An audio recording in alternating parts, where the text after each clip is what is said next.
I am Maria Garcia de Fleury.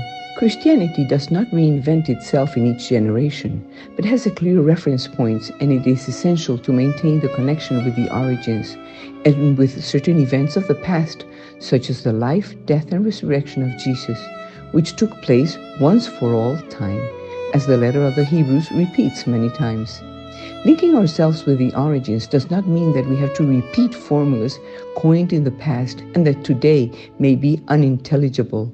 In the same way, the following of Jesus is not mere imitation, since the circumstances today are totally different from those of his time.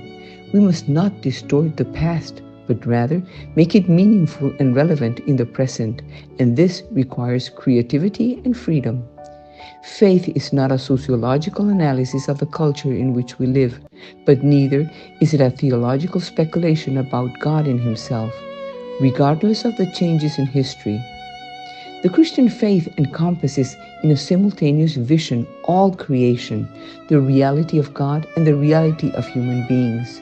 The Christian faith, we only know God as love, a love that overflows and is communicated to humanity, and we speak of it as God's creation, encouraged by the Spirit and called to merge with the God of love.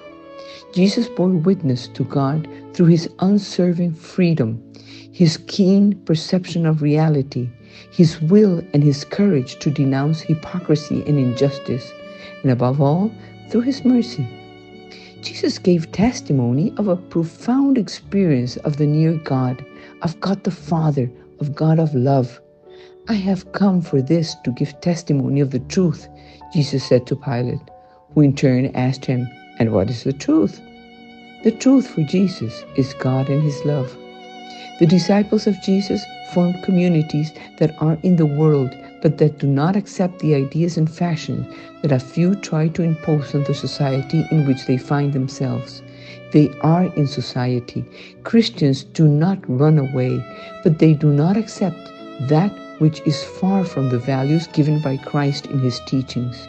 In our society, the church is ceasing to have the social centrality that it had in recent times.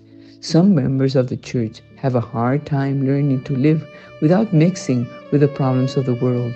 There are those who have been giving into temptation of the fashions and interests that some in the world try to impose. Faced with the pluralism of democracies, only the acceptance of values rooted in human nature and prior to any discussion can avoid falling into a relativism with fatal consequences. The challenge is to recover the originality of the gospel and propose it for what it is, a positive, humanizing teaching that gives happiness to each person and at the same time fills the person with hope and ideals because it is given by Jesus Christ, who is God, and with God we always win.